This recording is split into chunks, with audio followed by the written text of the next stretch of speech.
You didn't meet them to shrink. You met them to see your worth clearly. Because some people come into your life like a spotlight, not to warm you, but to show you where you've been living in the dark. And if you've loved an avoidant, you know exactly what I mean. It starts so beautifully. It starts with hope. It starts with the feeling that maybe finally someone sees you. Maybe finally someone is different. Maybe finally the connection is real. And then the distance arrives. The silence, the pulling away, the inconsistency that leaves you standing there with your heart in your hands, wondering what changed, wondering what you did, wondering why love suddenly feels like a test you're failing. And here is the part that hurts. You don't just miss them. You miss the version of yourself you were when you felt chosen. You miss the part of you that felt bright, desired, hopeful. You miss the dream you started building in your head. And when they pull away, it feels like they don't just reject you. They reject that dream. And you start panicking. Because the dream became a place you escaped to. A place where you were finally safe. So you try harder. You get softer. You become more understanding. You start explaining your feelings like you're presenting evidence in court, hoping if you say it right, they'll finally see you. You start adjusting your needs so you don't overwhelm them. You start trimming your personality into something smaller, something easier, something less demanding. And you don't even realize you're shrinking because you call it love. You call it patience. You call it maturity. But slowly, you begin to disappear inside the relationship because you're so focused on keeping them that you stop keeping yourself. This is why you were placed in their life, not to prove you could endure, but to reveal the moment you started abandoning yourself to be loved. Because your worth doesn't need to be earned through suffering. Your worth doesn't rise and fall with someone's availability. Your worth is not a prize you win by being easy. But when you love an avoidant, the dynamic pulls you toward that belief. It makes you feel like love is something you must secure, like love is unstable, like love can disappear any moment, so you better perform. You better be perfect. You better not ask for too much. You better not rock the boat. And that's why this connection hits so deep. It isn't just about them. It's about the part of you that fears not being chosen. It's about the part of you that equates attention with value. It's about the part of you that believes if you can just be good enough, you can finally be safe. So you were placed in their life to see your worth clearly, because their inconsistency becomes a mirror.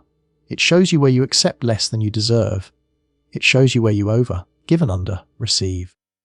It shows you where you tolerate confusion and call it love. It shows you where you wait for a text like it's a verdict on your value. It shows you how easily you forget your standards when your heart is afraid. And if you're honest, it's not that you didn't know what you needed. You did. You knew you needed consistency. You knew you needed clarity. You knew you needed communication. You knew you needed someone who didn't vanish when feelings got real. But you stayed anyway. Not because you were foolish, but because you were hoping that love could earn what their nervous system wouldn't choose. And this is where the lesson becomes sacred, because the lesson is not, you were too much. The lesson is, you were too willing to be less. You were too willing to accept crumbs because you were starving. You were too willing to explain because you wanted to be understood. You were too willing to wait because you wanted the story to have a better ending. And the avoidant, without even trying, forced you to confront that. Because when someone gives you half love, you face a decision. You either demand more or you shrink. And if you shrink, you learn something painful, that you can betray yourself for love. That's the truth that changes you, not because it shames you, but because it wakes you up. So your worth becomes clear when you finally see what you were doing. You were offering relationship-level devotion to someone who was giving you situationship-level effort. You were giving emotional intimacy to someone who couldn't offer emotional reliability. You were handing your softness to someone who didn't know how to hold it. And that mismatch doesn't mean you were wrong for loving. It means you were loving without a standard. And the moment you see that, you stop making their behavior a measurement of your value. You stop thinking, if they pull away, it means I'm not enough. You stop thinking, if they don't text, it means I'm forgettable. You stop thinking, if they didn't choose me, it means I'm unworthy.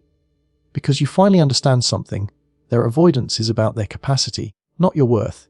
Your worth is proven by how you loved. Your worth is proven by your sincerity. Your worth is proven by your loyalty. Your worth is proven by your ability to show up. But your worth is also protected by your standards. So you start rebuilding your self-respect in small, brave ways. You stop sending the extra message. You stop chasing the silence. You stop explaining your pain to someone who keeps disappearing. You stop auditioning for someone's consistency. You stop making yourself smaller to keep the connection alive. You begin to act like a woman who knows she is valuable, not a woman who is trying to be chosen. And that shift is terrifying at first, because it means you risk losing them. But it also means you stop losing yourself. Because here is the emotional truth. You were not placed in their life so you could be there forever. You were placed there so you could stop accepting love that requires you to shrink. You were placed there so you could see the cost of chasing. You were placed there so you could finally feel in your bones that a love that makes you anxious is not the love you want to build a life on. And one day, when you meet someone who is consistent, the lesson will hit you even harder. You will realize how much you were carrying. You will realize how much you were tolerating. You will realize that the right love doesn't demand you be smaller. It invites you to be fully yourself. It doesn't punish your needs. It respects them. It doesn't make you beg for clarity. It offers it. So if you're still hurting, let this comfort you without trapping you. You did not meet them because you were meant to suffer forever. You met them because you were meant to wake up to your worth. And the moment you stop shrinking, the moment you stop chasing, the moment you stop negotiating your needs, you don't just heal from them, you become the kind of person who never abandons herself again. They were a mirror for your nervous system, not your final destination, and that truth can feel both comforting and devastating, because part of you still wants them to be the one. Part of you still wants the story to end with them realizing, coming back, choosing you fully, loving you the way you always believed they could. But sometimes the reason you met an avoidant is not because they were meant to stay. It's because they were meant to reveal what lives inside you, the parts of you that get activated when love feels uncertain. Because your nervous system has its own language. It doesn't speak in logic. It speaks in sensation. It speaks in the tight chest when they don't reply. It speaks in the stomach drop when plans are vague. It speaks in the rush of relief when they finally reach out. It speaks in the obsessive thinking, the checking, the replaying, the urge to fix, the urge to chase. And if you've lived this dynamic, you know how quickly it becomes your normal. You start waking up already scanning for signs. You start interpreting tone. You start measuring your day by whether you feel connected or cut off. Your body becomes a radar searching for safety. And the avoidant, without even trying, becomes the trigger for that radar. Not because you're weak, but because your nervous system learned somewhere that love can disappear. That closeness can be taken away. That warmth can turn cold. And when you meet someone who does the push and pull, who is affectionate and then absent, who is present and then distant, it doesn't just touch your heart, it hits your wiring. It hits the old place in you that says, don't lose this, don't mess this up, prove yourself, earn it, hold on. This is why it feels bigger than the relationship. Because it is. It's not just them you're reacting to. It's the pattern inside you that gets activated by unpredictability. It's the old survival strategy that says, if I can just be good enough, I can make love stay. It's the part of you that mistakes intensity for intimacy, because intensity feels like proof that something is happening. It's the part of you that has learned to associate uncertainty with desire, because when someone is inconsistent, your brain keeps chasing the next hit of connection. And this is exactly why they were a mirror. They showed you what happens inside you when love is not steady. They showed you how quickly you abandon your own needs to keep someone. They showed you how you overfunction when someone underfunctions. They showed you how you can become addicted to relief. Because when a connection is secure, you don't feel relief, you feel peace. You don't feel the high of a text because the text is normal. You don't feel the crash of silence because silence doesn't mean abandonment. But with an avoidant, every moment becomes loaded and your nervous system starts living in extremes. High when they're warm, low when they're distant, high when they come back, low when they disappear again. And the mirror is showing you something, that your body is craving stability more than it's craving them. Your body is craving certainty more than it's craving chemistry. Your body is craving a love that doesn't make you feel like you're on trial. But when you're in the cycle, you can't see that. You think you crave them. You think they are the answer. You think if they just stayed, you'd finally be okay. And that is the trap, because it makes your peace dependent on a person who is inconsistent. So the emotional truth revealed is this: they may not have been your destination. They may have been your activation. They activated the part of you that needs healing. They activated the part of you that equates love with chasing. They activated the part of you that thinks being chosen is a measure of worth. They activated the part of you that fears being left. And once that fear is awake, It starts running your decisions. This is why you tolerate what you wouldn't normally tolerate. You tolerate vagueness because you're afraid to lose them. You tolerate disrespect because you're afraid to be alone. You tolerate inconsistency because the warm moments feel so good you think they make up for the cold ones. You tolerate silence because you tell yourself they're just overwhelmed. And sometimes they are, but the mirror is not about them. It's about you seeing what you accept when your nervous system is in fear. And once you see it, you can't unsee it. You start realizing, I've been trying to earn safety from someone who can't provide it. I've been trying to calm my nervous system by chasing a person who triggers it. I've been trying to heal my abandonment wound by attaching to someone who disappears. And that's when the shift happens. Not overnight, not easily, but deeply. You stop asking, how do I make them stay? And you start asking, why do I keep trying to stay where I'm not safe? Because your healing is not about them becoming different. It's about you becoming aware. Aware of what your body does in uncertainty. Aware of how you respond to silence. Aware of your urge to explain. Aware of your urge to fix. Aware of your tendency to give when you're afraid. And awareness is power, because now you can choose differently. Now you can pause before you chase. Now you can breathe before you text. Now you can ask, am I acting from love or from fear? Now you can say, I deserve a relationship that doesn't require this level of survival. Now you can build new patterns, soothing yourself instead of outsourcing your peace. Grounding yourself instead of begging for clarity. Creating routines that stabilize you. Surrounding yourself with people who are consistent. Learning how to sit in discomfort without reaching for a person who is not reaching for you. And the most heart-touching part is this. When you stop making them your destination, you stop making their return the proof of your worth. You stop waiting for the apology that may never come. You stop waiting for the confession that may never happen. You stop waiting for them to become the person you hoped they were. You still grieve. Of course you do. You grieve the dream. You grieve the moments that felt real. You grieve the potential. But now you grieve with clarity, not confusion. You grieve with self-respect, not self-blame. Because the mirror has shown you the truth, that your nervous system deserves a home, not a roller coaster. Your heart deserves a steady hand, not intermittent warmth. Your love deserves a person who can meet it without running. So if you're asking why you were placed in their life, consider this. Maybe you were placed there to finally see what you do when love is uncertain, so you could stop living in that pattern forever. Maybe they were the mirror that forced you to choose yourself. Maybe they were the lesson that turned you into someone who no longer confuses intensity with intimacy, who no longer confuses silence with mystery, who no longer confuses chasing with love. And that is not a small thing. That is your transformation. That is your freedom. That is you becoming the person who stops repeating the same wound in different faces and starts choosing the kind of love your nervous system can finally rest inside. You were placed to learn the difference between love and chasing, because love feels calm in the body and chasing feels urgent. Love feels like being met. Chasing feels like being tested. Love feels like warmth that stays. Chasing feels like warmth you have to earn again and again. And the reason this lesson hits so hard with an avoidant is because the dynamic blurs the lines, until you can't tell whether you're loving someone or trying to survive them. In the beginning, it never looks like chasing. It looks like effort. It looks like care. It looks like you being emotionally mature. It looks like you being the one who communicates. You tell yourself, I'm just trying to understand. I'm just trying to keep the connection strong. I'm just trying to fix what went wrong. But slowly, almost invisibly, the relationship stops being something you experience and becomes something you manage. You manage their moods. You manage their distance. You manage the silence. You manage the uncertainty. You manage your own anxiety. And you call it love, because admitting it's chasing feels too painful. It feels like admitting you've been fighting for something that isn't fighting for you. Chasing begins the moment you start doing emotional labor that should be shared. It begins when you become the only one holding the thread. It begins when you start sending the second message, then the third, then the paragraph. It begins when you start apologizing for needs that are normal.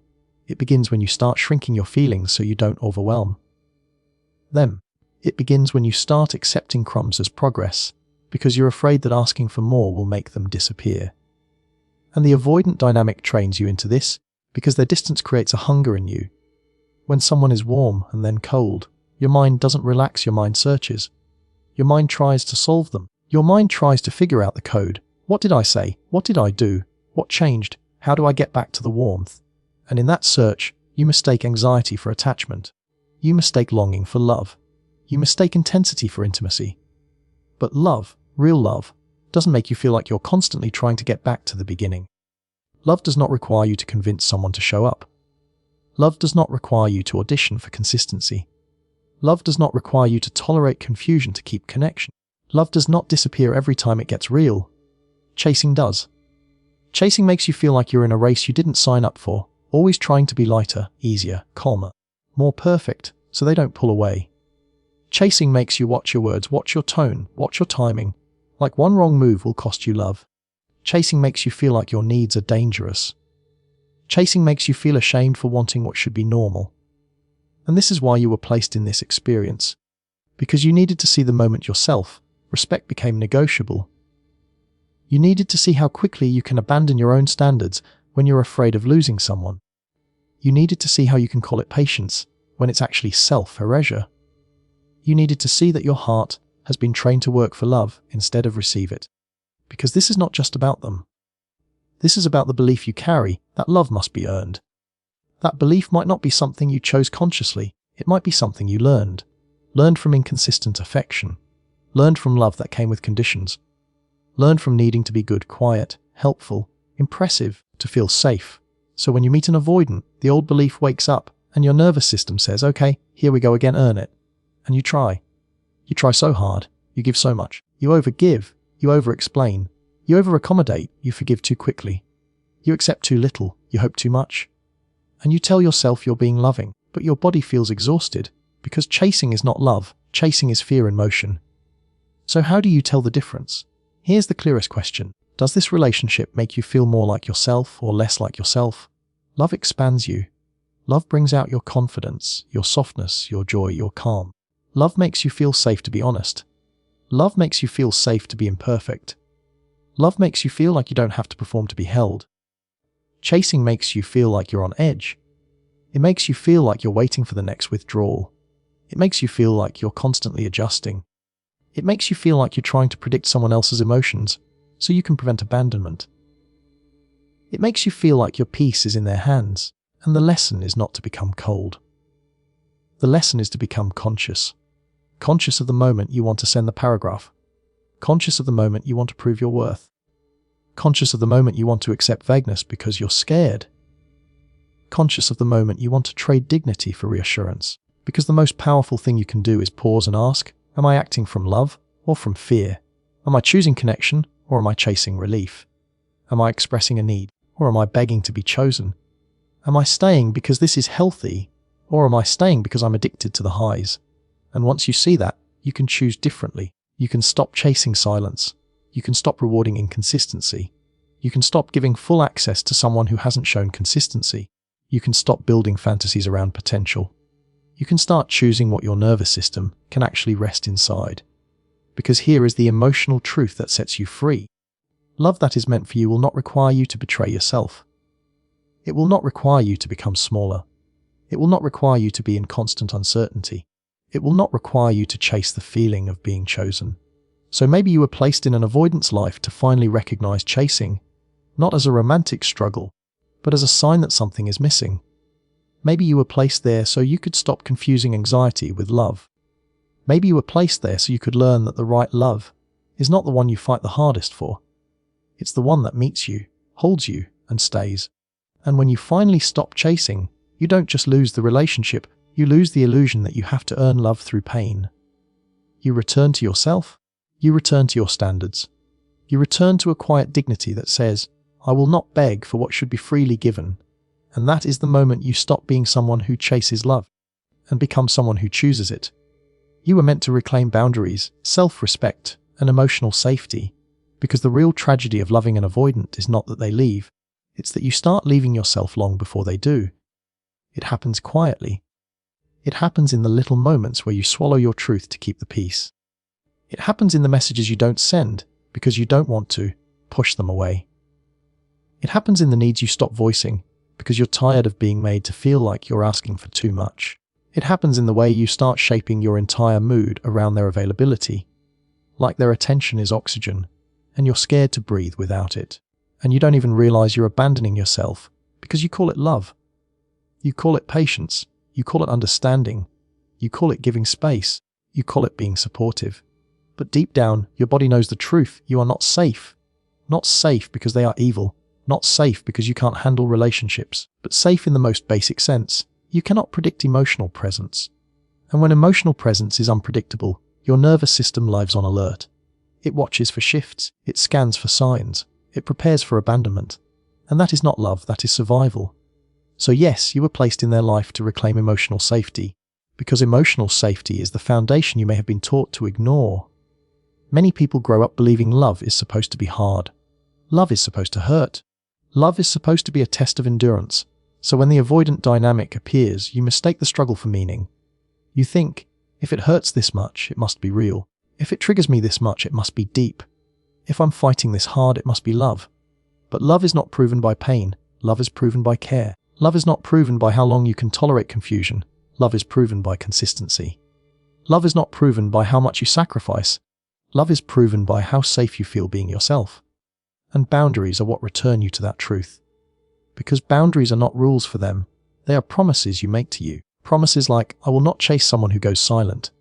Promises like, I will not accept vague when my heart needs clarity. Promises like, I will not give full access to someone who offers inconsistent effort. Promises like, I will not shrink my needs to keep someone who is comfortable with my suffering. And this is why boundaries feel scary at first, because you have been trained to believe that love requires you to bend. You have been trained to believe that if you have standards, you will lose people. You have been trained to believe that your needs are burdens. So when you start reclaiming self-respect, your nervous system might panic, not because you're wrong, but because you're changing the pattern. Self-respect feels unfamiliar when you've been surviving on hope. It feels unfamiliar to not send the second message. It feels unfamiliar to let silence sit. It feels unfamiliar to say, I'm not available for this. It feels unfamiliar to walk away from inconsistency even when you still love them. But unfamiliar does not mean wrong. Unfamiliar sometimes means healing. So reclaiming boundaries is you choosing to stop negotiating your dignity. It's you deciding that your peace matters. It's you deciding that your heart is not something people get to handle carelessly.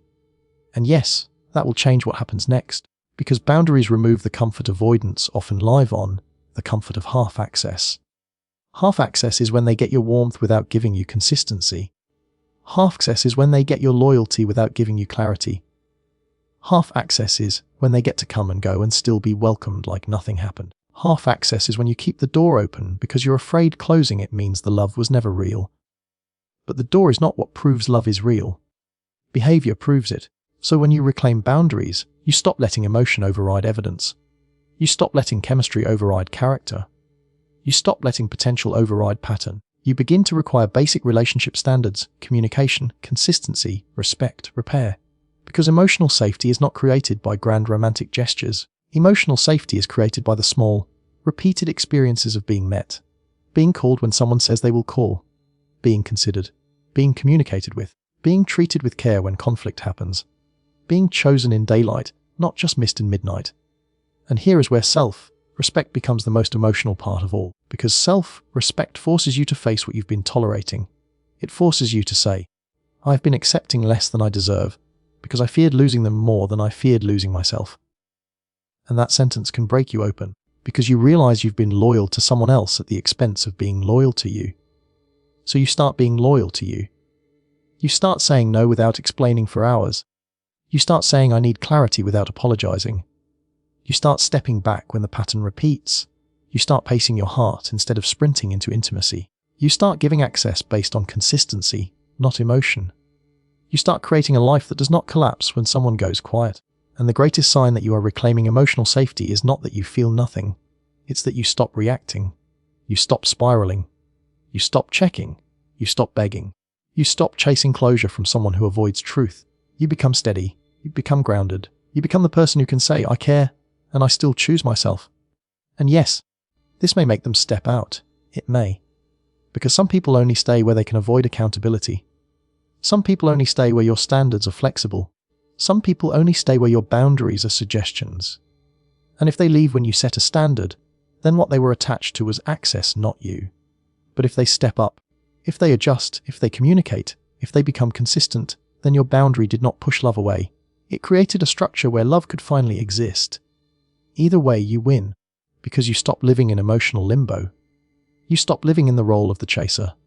You stop living in the role of the fixer. You stop living in the role of the one who carries the relationship. And you return to emotional safety, the place where your nervous system can breathe. So if you're asking why you were placed in an avoidance life, consider this. Maybe it was to teach you that love without boundaries is not love, it is self-abandonment. Maybe it was to force you to pick yourself when your heart wanted to keep picking them. Maybe it was to turn you into the kind of person who no longer begs for care, because you finally believe you deserve it. And the moment you reclaim boundaries, self-respect, and emotional safety, you don't just heal from them, you change your entire future. You become someone who recognizes inconsistency early, who trusts her body, who honors her needs, and who chooses relationships that feel like peace, not panic.